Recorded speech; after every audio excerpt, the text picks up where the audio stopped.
autant que l'amour est un principe de vie, la volonté. Et c'est vers ceci que nous avançons dans le cycle qui vient. Et à ce moment-là, les gens qui auront compris ceci, parce qu'ils seront justement dans cet esprit, pourront facilement comprendre le phénomène extraterrestre et le voir dans tous ses angles et en comprendre tous les aspects.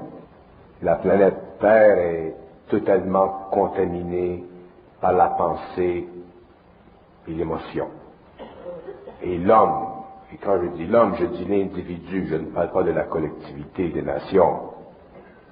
L'homme en tant qu'individu, qu'il soit en Afrique, en Amérique du Sud, en Europe, qu'il soit n'importe où, l'homme qui sortira de cette boue, qui réussira à vivre en dehors de cet égrégore, connaîtra tout ce que aujourd'hui les hommes, surtout les occultistes ou les ésotéristes, tout ce que les hommes essaient de comprendre. Tout lui viendra avec très grande facilité, sans effort. Mais nous devons de vivre et de développer la certitude en soi-même. Et ce n'est pas facile, je vous l'accorde, ce n'est pas facile. Mais je dois vous le dire. Sans ça, on rêve en couleur.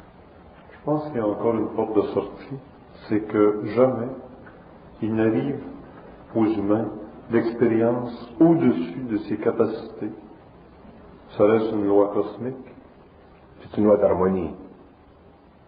Donc, même encore là, les extraterrestres ne feront aucune intervention au-delà des forces des êtres humains. Oui, mais il y a une chose qu'il faut éclaircir. Même si les extraterrestres ne font pas intervention dans la civilisation de l'homme, pour des raisons qu'ils comprennent, le fait que l'homme, lui, puisse faire face, entrer en contact avec des extraterrestres, sur le plan personnel, c'est pas sur le plan de la collectivité que le danger existe, c'est toujours sur le plan individuel. Une société, c'est faite de plusieurs individus. Moi, je me fous du concept moderne de la société, de la grande collectivité, du grand anonymat. Les hommes sont fondamentaux et primordiaux. Et toute société qui détruit l'humanité dans l'homme, l'individualité dans l'homme, par quelque moyen que ce soit, éventuellement doit être détruite, et elle sera détruite parce que les forces cosmiques se manifestent dans l'homme. Alors, à un certain moment, l'homme a la puissance de détruire. C'est ce qui a produit les révolutions, les ci, les ça, au cours des années, au cours des siècles. Il y a toujours eu un homme qui avait la puissance de détruire la forme de la société. Et ensuite, il a ouvert un chemin pour les autres. Au niveau des extraterrestres, c'est la même chose. Que les extraterrestres viennent sur la planète Terre, le phénomène sera toujours à l'intérieur de l'individu. Il y aura des individus qui succomberont à la vibration, à l'expérience, sur le plan psychologique, et il y aura des individus qui iront plus loin dans l'expérience et qui pourront se retrancher de cette expérience parce qu'ils sauront où ils en sont. Et ce sont ces individus-là qui ensuite seront récupérés par les forces de la lumière. Les autres feront leur expérience, ça fait partie de leur expérience. Il y en a qui seront terrorisés par l'expérience. Imaginez-vous qu'aujourd'hui, aussitôt qu'il y a un petit peu d'activité ou de suractivité dans un coin de la ville, tout le monde s'excite. Aussitôt que l'eau courante cesse de fonctionner, tout le monde s'énerve. Aussitôt qu'il y a une guerre, tout le monde est figé. Alors imaginez-vous qu'à une échelle comme ça, la planète totale est figée. Car ça va se produire à l'échelle planétaire. Ça doit se produire à l'échelle planétaire parce que c'est la confrontation entre les forces de la lumière et les forces des ténèbres. C'est la confrontation, c'est le grand combat. Et ce qui se produit sur le plan matériel humain est simplement la manifestation dernière de ce qui se produit sur les autres plans. Le conflit, la guerre du monde est déjà commencé sur les autres plans. Mais elle se manifeste dans ces derniers lieux, dans ces derniers soupirs, sur le plan matériel. C'est toujours la matière qui reçoit le dernier contre-coup. Mais déjà le combat est entamé sur les autres plans. Si vous allez sur les autres plans, vous les vivez, les combats, vous les voyez, les combats.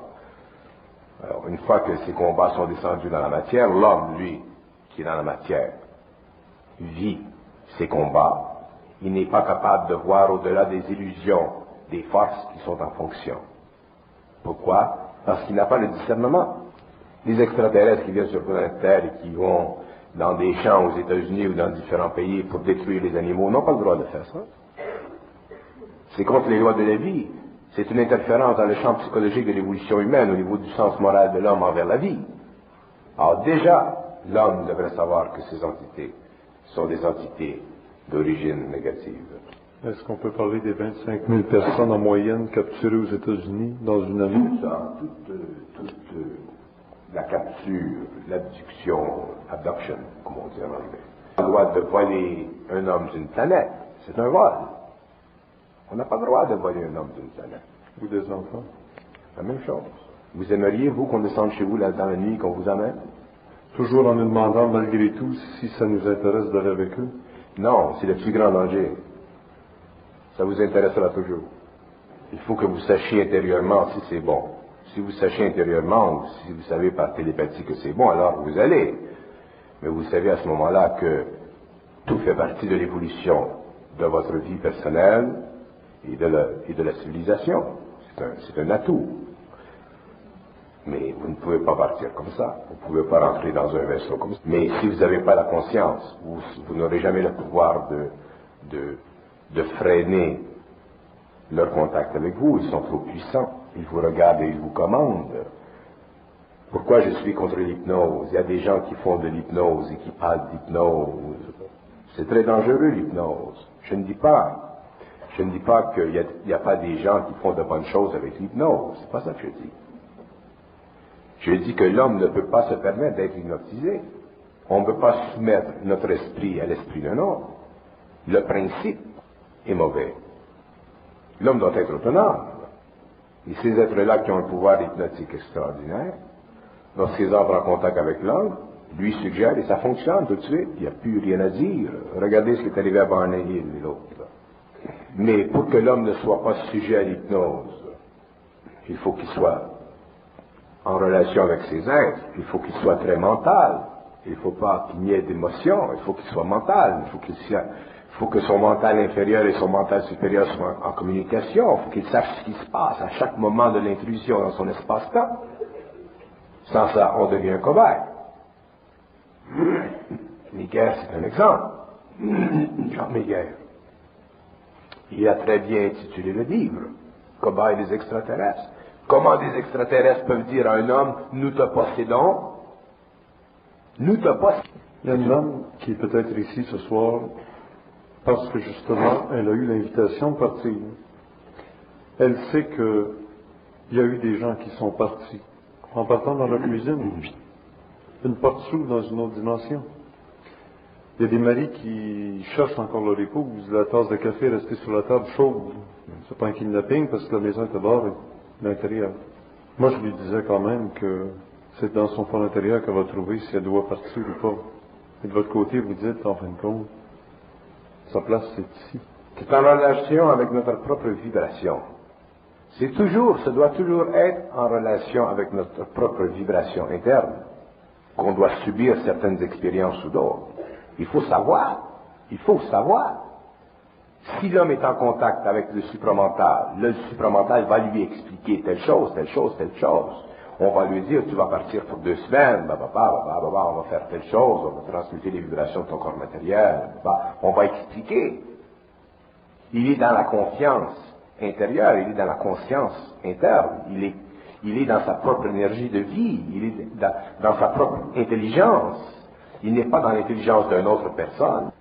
C'est ça que j'essaie de mettre en relief. Et je sais que c'est essentiel dans l'avenir. Ce n'est pas aujourd'hui que le problème existe. Excepté dans des cas très localisés. Mais l'homme doit être totalement non influençable. Et où ça commence, ça? Cet entraînement de ne pas être influencé, ça ne commence pas dans le contact avec les extraterrestres, il est beaucoup trop tard. Ça commence dans la vie de chaque jour.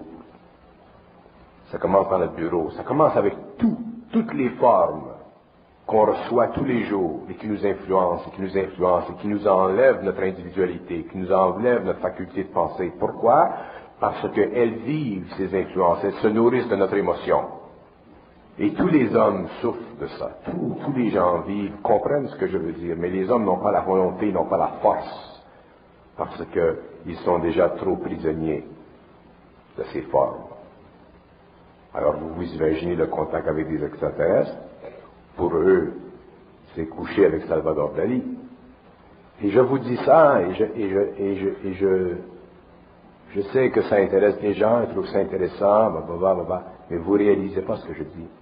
Ça va vous prendre des années avant de réaliser ce que je dis. 2 ans, 3 ans, 4 ans. Petit à petit, vous allez réaliser. Il y en a qui réaliseront plus que d'autres. Parce que je sais que je ne me trompe pas.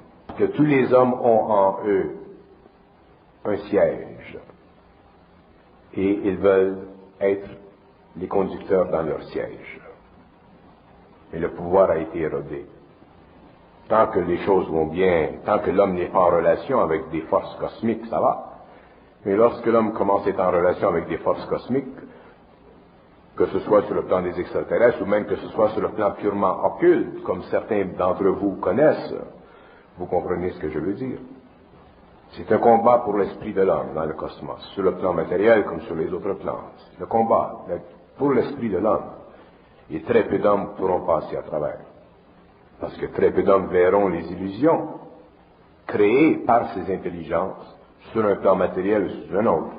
Les gens s'imaginent que les forces vont se servir du mal pour créer dans l'homme la crainte. Mais non, elles sont beaucoup trop intelligentes pour ça.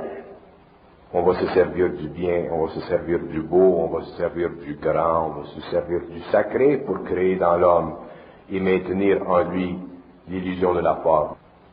Et les extraterrestres, le phénomène extraterrestre n'est pas le moindre, il est le dernier. C'est le cadeau de l'humanité. Mais vous savez, quand les politiciens annoncent une guerre dans le monde, on dit, peut-être que ça va venir, peut-être que ça va pas venir. Vous permettez que je fume des exports? Durant la Deuxième Guerre mondiale, peut-être que ça va venir, la guerre, peut-être que ça viendra pas, mais quand ça vient vite. Le phénomène extraterrestre va venir encore plus vite. Mais on ne croit jamais certains hommes, parce ils parlent trop avant le temps. Donc, si on disait la semaine prochaine, mais là tout le monde s'achèterait des carabines. Mais non, on parle 20 ans en avant, alors c'est loin 20 ans. On a le temps de mourir, on a le temps de se remarier, les carabines changeront de style. On lit les textes anciens, on lit les textes qui font référence à l'Atlantide, malgré que les textes ont été colorés un peu, mais on voit toujours le même phénomène. Il y en a toujours quelques-uns qui comprennent et la masse qui ne comprend pas. Et c'est toujours comme ça, c'est normal.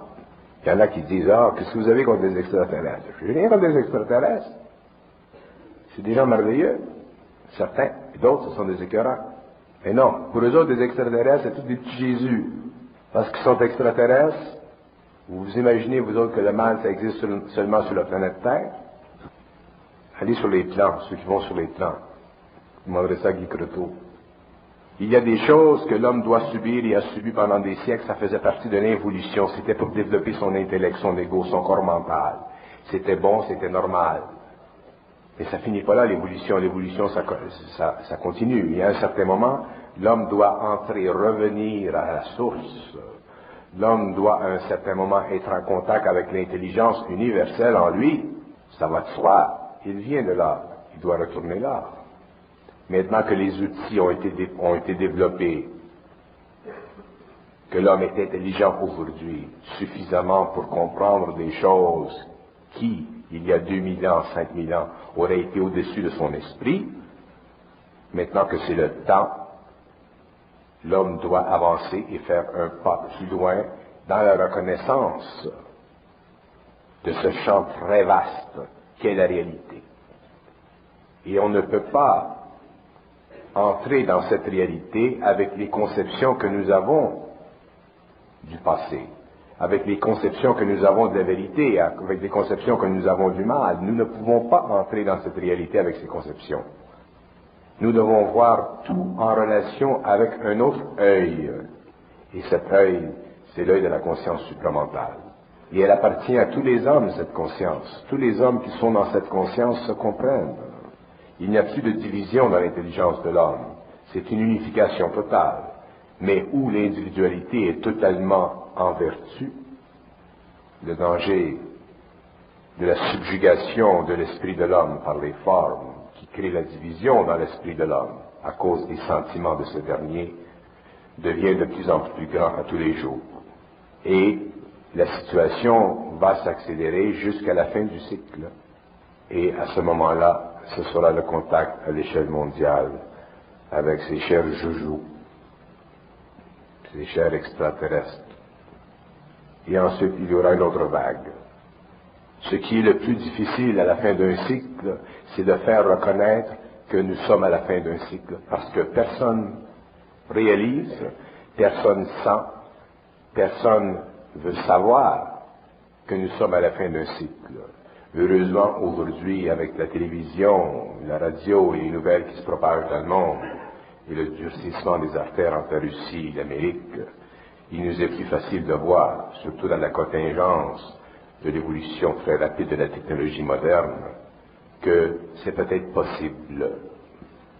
Je vous dis que c'est très possible, et même inévitable.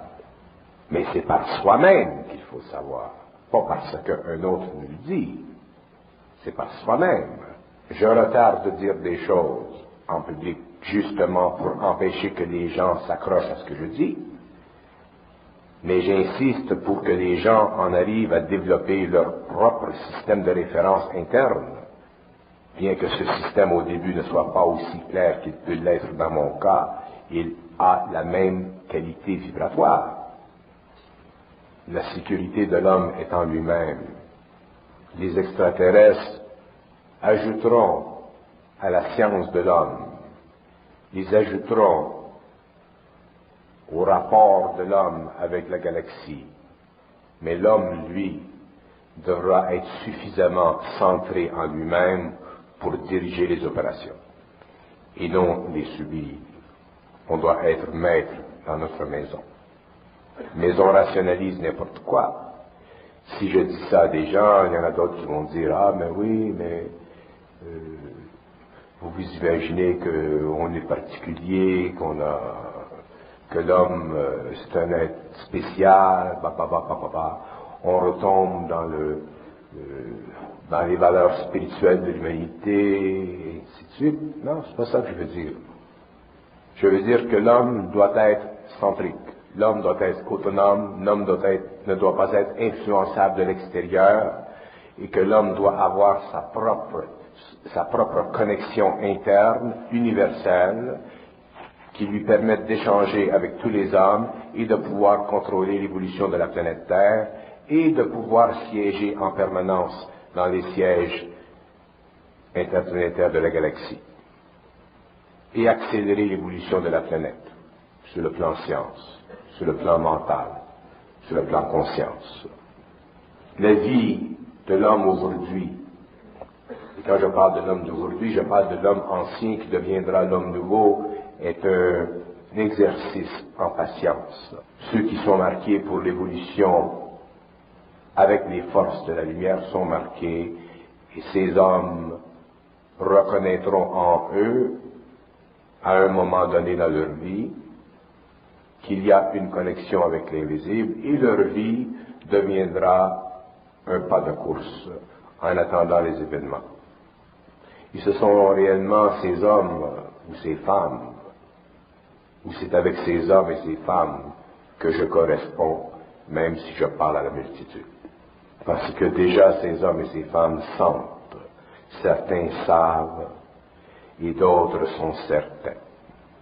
Mais en parlant à la multitude, ça permet d'ajuster la vibration de l'esprit de l'homme pour que certains puissent bénéficier au moins un peu de leur vie personnelle et de leur autonomie, quel que soit le phénomène. Et plus le phénomène est grand, plus le danger est vaste. Je vous rappellerai que tout ce qui vient d'être dit par Bernard est sur cassette à l'arrière. On vient de faire un bon jogging mental ou supramental. On va aller maintenant peut-être en faire un physique. Après, ce sera votre tour de poser des questions, soit par écrit sur les petits bouts de papier que vous apportez ici, ou soit directement, dans 15 minutes exactement. répète toujours la même chose au début.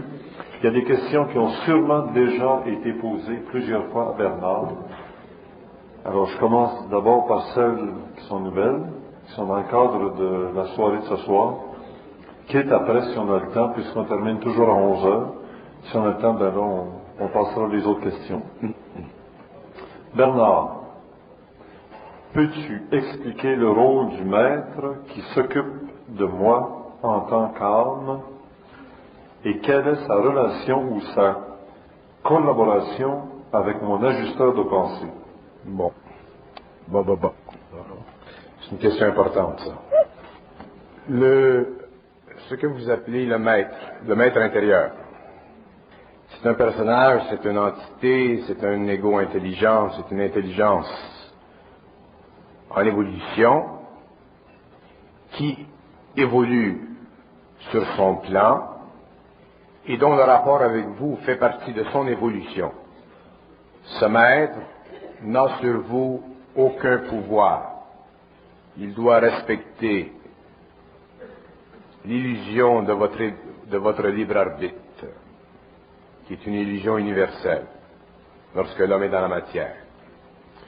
La valeur de ce maître est celle-ci, c'est qu'il lui est permis de se servir de certains réseaux vibratoires qui sont en vous et de vous faire communiquer par le biais de votre intuition ou par le biais de votre expérience sur les plans spirituels de la connaissance qui sert à votre évolution spirituelle. Il vous achemine petit à petit vers un point dans votre vie où il vous sera possible de recevoir une énergie qui est universelle, qui n'est pas sous-tendue par les lois psychologiques de votre ego et qui est une force pénétrante dans votre esprit et qui permet à cette énergie à un moment donné, lorsqu'elle est suffisamment imprimée dans votre mental, de changer la vibration de votre corps mental inférieur, soit instantanément ou à longue haleine, pour créer éventuellement une relation directe entre votre intelligence subjective et l'intelligence objective ou l'intelligence cosmique. Le maître intérieur sert temporairement dans votre vie à créer des formes spirituelles en vous pour vous acheminer de plus en plus vers une sensibilité de l'âme, et lorsque ce travail est fini, l'ajusteur de pensée entre en fonction officielle. Et quand je dis en fonction officielle, je dis que l'ajusteur de pensée est toujours là, que le maître travaille sous ses ordres, mais qu'à un certain moment, il entre en fonction officielle dans ce sens que c'est lui seul qui dirige l'activité électrique et chimique de votre personnalité, et c'est lui qui vous amène à la fusion, c'est lui qui impose de plus en plus sa volonté, c'est lui qui impose de plus en plus la force vibratoire qui émane de lui par le biais de l'âme et qui vous rend de plus en plus sensible à l'énergie du supramental. Et s'il fait partie de votre plan de vie, disons dans cette vie, d'entrer dans une fusion permanente avec cet ajusteur de pensée, il changera encore vos vibrations, vous ferez l'expérience de plus en plus évidente de l'illusion du libre arbitre, vous perdrez de plus en plus votre libre arbitre, et vous tomberez automatiquement, vous basculerez automatiquement dans la conscience universelle où votre libre arbitre aura été changé, altéré pour la conscience libre, pour la conscience individuelle, qui est l'unité ou le résultat de l'unité vibratoire entre l'ajusteur de pensée et vous-même, le mortel. Donc, le travail du maître, c'est un travail temporaire, et le travail de l'ajusteur de pensée, lorsque l'homme est suffisamment évoluer sur le plan mental et sur le plan émotionnel devient un travail permanent éventuellement qui mène à la fusion. Comment se dégager de l'emprise d'une personne, entre parenthèses terrestre, qui veut nous manipuler par le biais de la force de sa pensée? Une autre question intéressante. Toute expérience est bonne, parce que toute expérience nous fait réaliser certaines choses. Si certaines personnes souffrent de l'influence, de quelque façon que ce soit, d'une autre personne sur leur mental, viendra un jour où cette souffrance sera tellement intense qu'elles forceront un changement, un renversement dans la vapeur pour se libérer psychologiquement, émotivement, mentalement, intellectuellement de cette emprise. Mais l'homme change dans la vie, prend une autre direction dans la vie lorsqu'il vit la crise. Et lorsque vous aurez suffisamment souffert intérieurement de cette emprise, la conscience de cette situation deviendra tellement révoltante pour votre esprit, dans votre esprit, qu'elle vous donnera la force de changer votre direction et de détruire la crainte qui, au fond de tout, est responsable pour l'aliénation psychologique d'un homme envers un autre. Est-ce qu'une personne conscientisée est centrique et fusionnée en permanence? Une personne peut être conscientisée et ne pas être fusionnée. Une personne fusionnée est de fait même conscientisée. Les gens n'ont pas besoin d'être fusionnés pour être conscientisés. Être conscientisé, c'est avoir accès à un niveau quelconque à la réalisation qu'il y a un lien entre soi et le supramental, qu'il y a en soi un autre niveau d'intelligence qui se manifeste à travers notre esprit et qui suffit à organiser et à orienter notre vie de sorte que nous puissions vivre notre vie d'une façon autonome. La fusion n'est pas essentielle. La fusion fait partie de l'évolution, mais elle n'est pas essentielle dans tel moment ou tel moment de la vie. Ce que l'homme a besoin, c'est la conscience. Tous les hommes peuvent être conscients, s'ouvrent à l'esprit en eux, mais tous les hommes ne peuvent pas être fusionnés dans le temps où ils le désirent, parce qu'il y a dans la fusion une autre étape d'évolution pour l'individu qui le met sur un autre palier d'activité, sur un plan planétaire ou sur un plan universel, et ça c'est déterminé par l'ajusteur de pensée, et c'est connu et reconnu par l'individu lorsqu'il en subit l'expérience. Mais c'est la conscience qui est importante. Et la conscience constamment défie les formes émotives ou mentales qui emprisonnent l'homme et qui l'empêchent d'être conscient. Deux questions ici qui s'entrecoupent. Comment développer son propre centre de référence interne? Par quels moyens pratiques? Pour le développement de ce que j'appelle la centricité, nous devons comprendre des principes fondamentaux de la mécanique, de la mécanicité de l'esprit. Nous devons comprendre comment fonctionne l'esprit, quelles sont les lois de l'esprit, quelles sont les lois de la pensée, comment fonctionne l'émotion, quelles sont les lois de la forme, pourquoi la forme a une si grande emprise sur l'émotion de l'homme, pourquoi la forme brouille l'esprit de l'homme, pourquoi la forme empêche l'intellect de l'homme de comprendre d'une façon objective et totalement détachée de lui-même ce qu'il doit faire ou ce qu'il doit connaître. Le problème de centricité est un problème qui est directement lié à la forme qui emprisonne l'homme à tous les niveaux de son expérience. Pour que l'homme se conscientise dans le supramental, il doit dépasser petit à petit ses formes, et c'est lorsqu'il apprend à dépasser ses formes que la centricité se développe, qu'il devient de plus en plus sûr d'être sûr, et que la conscience, c'est-à-dire le contact avec les plans supérieurs, se raffermit, se définit, devient précis, et éventuellement amène l'homme à pouvoir regarder dans l'avenir, à connaître les autres hommes et à se connaître parfaitement. Il n'y a pas de formule magique. L'homme doit vivre son expérience. Le phénomène de la conscientisation de l'homme, de la pénétration du supramental de l'homme, à un niveau où l'homme doit dépasser les formes spirituelles pour entrer dans la conscience pure, nécessite automatiquement chez lui la destruction de la forme. Surtout la forme qui siège dans le mental et la forme qui siège dans l'émotion et qui devient, avec les années, une sorte de ciment qui empêche l'homme de communiquer avec les autres plans. Les fausses formes, les fausses émotions, les pensées subjectives, tout ce qui est négatif, tout ce qui retarde de l'homme, tout ce qui est fondé sur la crainte, doit être dépassé. Ce dépassement se fait au fur et à mesure que l'homme en prend conscience. Et la force pour briser ces formes, les rompre, les diminuer leur emprise sur soi, fait partie de la souffrance de cette transformation que doit vivre l'homme au fur et à mesure qu'il entre en contact avec des niveaux de plus en plus puissants d'énergie.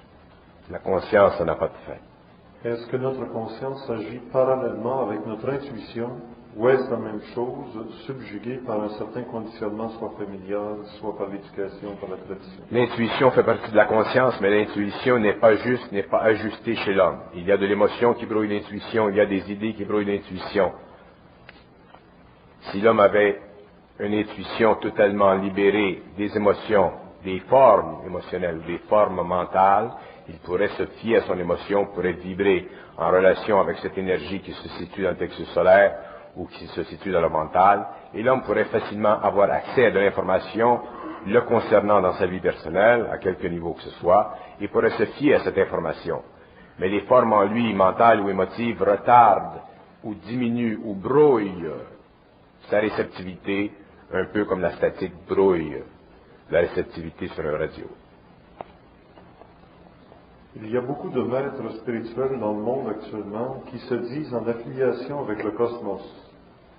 Autrement dit, leur conscience ne fait qu'un avec l'univers. Est-ce que vous expérimentez le même état de conscience que ces grands maîtres expérimentent et que l'on appelle conscience d'unité?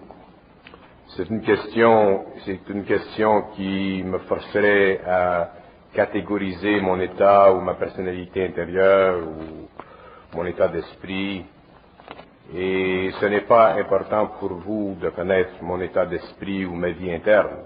Ce qui est important pour vous, c'est de connaître petit à petit votre propre vie intérieure pour que vous puissiez, à un certain moment dans votre vie, vous comprendre vous-même. Quand vous vous aurez compris vous-même, vous ne chercherez pas à vous situer ou à essayer de situer les maîtres ou ceux qui parlent un langage différent des hommes.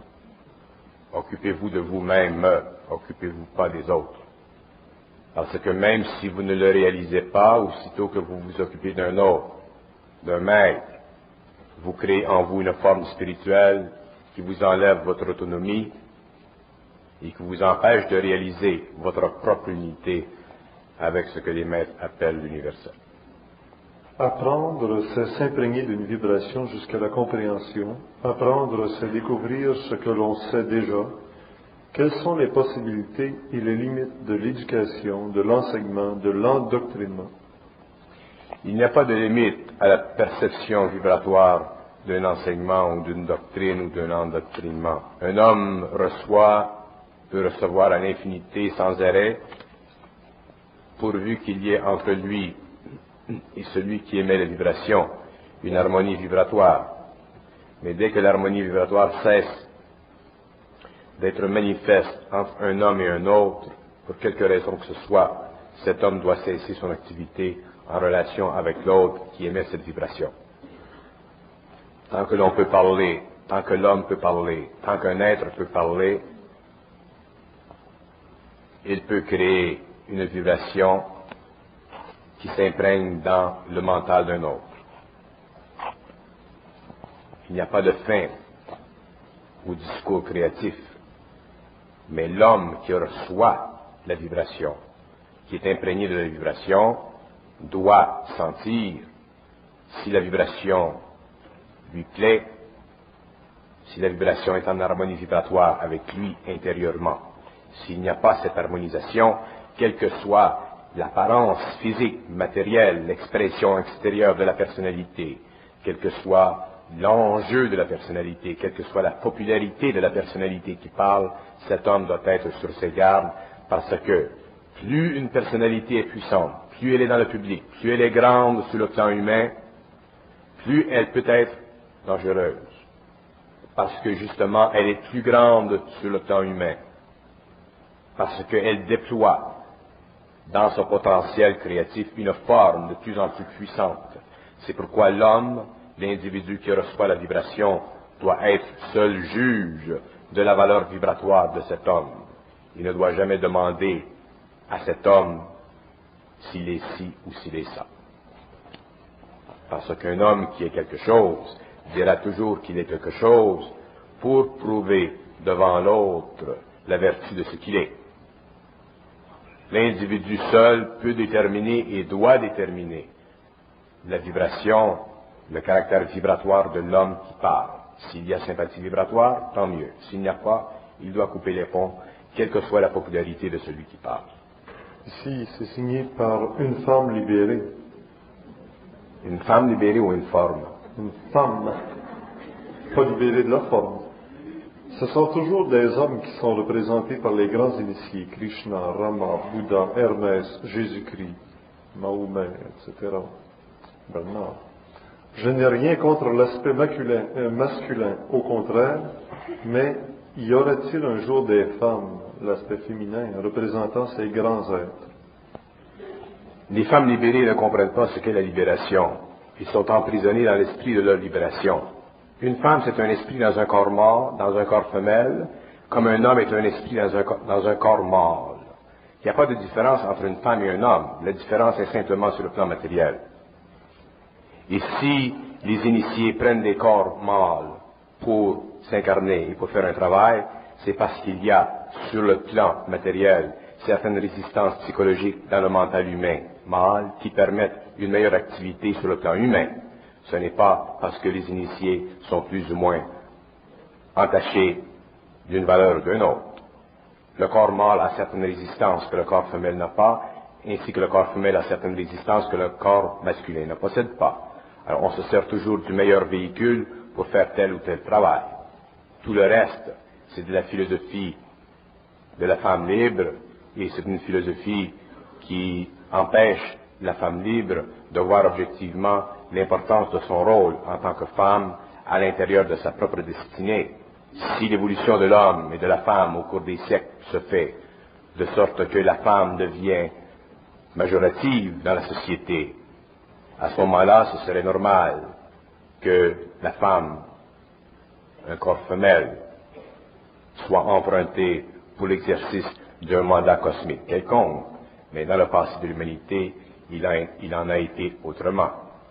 D'ailleurs, imaginez-vous aujourd'hui au XXe siècle, si une femme venait dans sa mini-jupe sur un plateau parler de la conscience cosmique dans un caractère quelconque, on regarderait plutôt ses jambes que son esprit.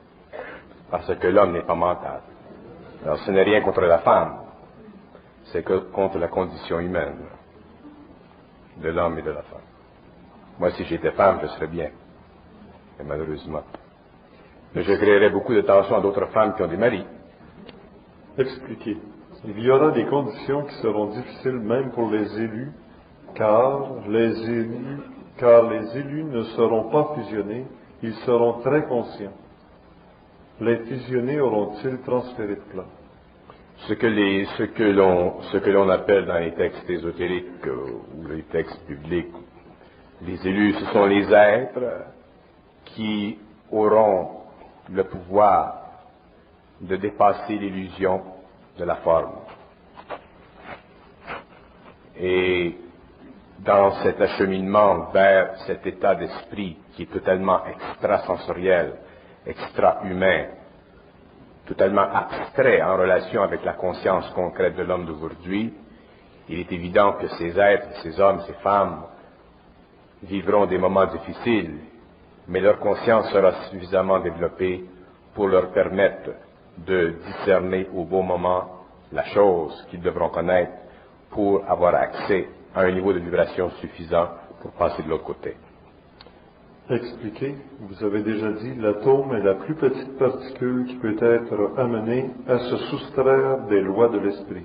L'atome est la plus petite particule qui peut être amenée à se soustraire des lois de l'esprit parce que l'atome n'appartient pas à l'esprit. L'atome est habité par l'esprit, c'est l'esprit qui domine l'atome et non l'atome l'esprit. Lorsque l'atome est inculqué dans l'esprit et qu'il ne parvient pas à se substituer à lui-même pour développer en lui-même une résonance suffisante pour appartenir à l'esprit, cet atome n'est pas de l'esprit, mais fait partie du mouvement de l'esprit dans la matière. C'est lorsque l'atome fait partie de l'esprit et est dans l'esprit que l'atome et l'esprit sont un et que l'homme qui est dans l'esprit contrôle l'atome. Parlez-nous de la force. Parlez-nous de la force avec un grand F. La force est l'organisation absolue de toute fonction créative dans l'univers et sert à déplacer dans le cosmos les énergies nécessaires pour engendrer le mouvement qui engendre l'espace, qui permet à l'évolution de se concrétiser dans les matières quelconques, afin que se produisent sur les plans inférieurs des données d'organisation moléculaire ou atomique suffisamment développées pour recevoir éventuellement l'Esprit de Dieu. La force, c'est ce que vous appelez Dieu. L'Esprit n'est pas Dieu. La force vient avant l'Esprit et la force vient avant l'énergie. L'énergie est la manipulation de l'esprit, l'esprit est la manifestation de la force. La force est absolue et indiscernable par l'esprit, mais la force peut être résolue dans sa fonction interne au niveau de l'âme par l'esprit, parce que l'âme fait partie de la force, mais l'âme, lorsqu'elle résout le problème de la force, elle comprend la science de l'esprit, et la compréhension de la science de l'esprit lui permet éventuellement de trouver ce que vous appelez le pied de Dieu. Et lorsque l'âme a trouvé le pied de Dieu, elle est au pied de Dieu, et lorsque l'âme est au pied de Dieu, elle est dans la force de Dieu.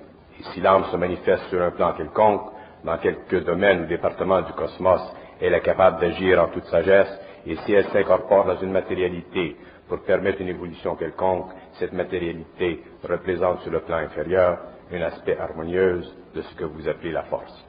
Parlez de la troisième Trinité absolue. Les trois Trinités absolues. Les trois élèves. La troisième Trinité absolue est celle qui engendre dans la conscience du mouvement les apostrophes morontielles de l'esprit du mouvement et qui détermine dans le temps les différentes sagesses éternelles qui se constituent les différents temps et qui organisent dans les temps les différentes vapeurs de l'esprit pour organiser dans la lumière les différentes fonctions de l'esprit. L'absolu de cette Trinité est inconcevable à l'esprit de l'homme.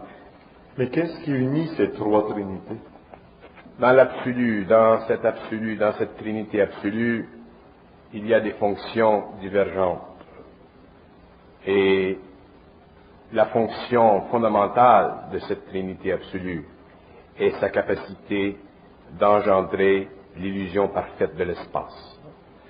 Autrement dit, le Père absolu, dans cette Trinité absolue, est responsable d'engendrer dans le cosmos l'illusion de l'espace. Et lorsqu'il engendre l'illusion de l'espace, il crée les possibilités pour l'esprit d'engendrer la lumière. Le Fils absolu, dans cette Trinité absolue, engendre par lui-même et à l'intérieur de ses propres limites les différentes factions qui servent à maintenir dans le cosmos les rayonnements absolus de la gravité et de maintenir autour des planètes et des systèmes et des galaxies les champs de force de cette gravité pour que se maintienne en harmonie l'évolution des corps planétaires. L'intelligence absolue, qui n'est pas connue dans notre système et qui fait partie de cette Trinité absolue, est une intelligence qui octroie dans son pouvoir interne 4 aspects. Elle octroie la puissance de la divination de l'absolu, l'intelligence absolue de la divination des relativités des temps, la puissance des temps dans la coordination des activités morontielles de l'esprit humain et l'activité extraordinaire des Melchisédek qui doivent coordonner l'absolu avec l'invisible et l'infiniment petit et l'infiniment microscopique de l'homme. Parler de ces choses est une perte de temps. L'intelligence du supramental utilise la loi du mensonge afin de ne pas bouleverser l'homme dans son cheminement, afin d'aider l'homme. Elle sert également à l'éprouver afin qu'il sache par lui-même. Parler de la loi du mensonge. La loi du mensonge, c'est une loi qui protège l'esprit de l'homme parce que l'homme possède dans son esprit de l'émotion. L'homme vit de l'esprit de l'émotion, et tant que l'homme vit de l'esprit de l'émotion, il est incapable de voir objectivement, c'est-à-dire d'une façon absolue, sa relativité avec la perfection. Et étant incapable de voir d'une façon absolue sa relativité avec la perfection, il ne peut pas prendre sur ses épaules psychologiques le choc de la révélation. Et c'est pourquoi l'intelligence universelle maintient chez l'homme un certain parapluie pour le protéger contre le choc vibratoire d'une trop grande connaissance avant que son émotion soit transmutée en mental et que son mental inférieur soit régénéré par l'énergie du supramental. Et qui terminait le sujet de carte que j'avais ici. Il y a des gens qui préparent des questions au cours du mois. Et ça a permis à Bernard, je pense, d'aborder des domaines les plus intéressants en ésotérisme. Parlez-vous toujours d'une façon aussi abstraite que ce soir? Je parle suivant les questions que vous me demandez. Si vous me demandez des questions plus simples, je parle plus simple. Je dois ajuster ma vibration à ce que vous me demandez. Il est évident que si je parle de choses qui sont en dehors de l'intelligence humaine, je suis obligé de changer le caractère vibratoire de mon mental et que ce caractère vibratoire devient plus pénible au niveau de l'intellect parce que je suis obligé de forcer dans votre esprit l'absence de la mémoire afin de vous permettre de recevoir un peu de ce que je dis au lieu d'être forcé d'essayer d'absorber quelque chose qui ne se comprend pas. Est-ce que c'est possible de savoir qui êtes-vous? Qui êtes-vous? Qui êtes-vous? Moi? Oui. Qui je suis moi? Ça s'adresse à bonjour. Bonjour. Est-ce que c'est possible de savoir qui êtes-vous? Si c'est possible de savoir, oui, effectivement, c'est possible de tout savoir. Mais de là à savoir si c'est possible de savoir, non.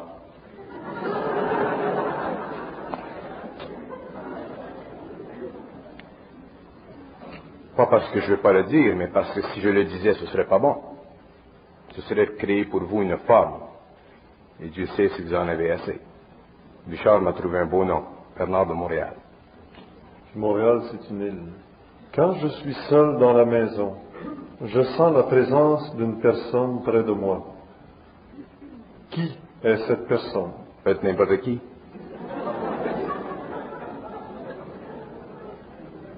C'est à vous de le découvrir. Ça fait partie de vos expériences extrasensorielles.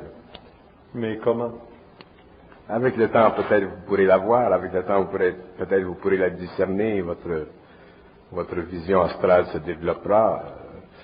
Si vous communiquez mentalement, peut-être qu'on vous donnera une réponse. Mais sachez, pour revenir au sérieux, que les mondes s'interpénètrent et qu'il y a des gens chez qui, dans la maison, il y a des présences qui sont plus présentes que dans d'autres cas. Parce que justement, ces gens-là ont une certaine sensibilité que d'autres ne possèdent pas. Mais il y a des gens dans l'invisible tout partout, il y en a partout ici. Mais les gens ne les sentent pas, alors ils ne les réalisent pas. Mais si vous les sentez parce que vous avez certaines facultés extrasensorielles, il ne faut pas que vous cassiez trop la tête avec ça, parce que avec le temps, vous pourrez les voir.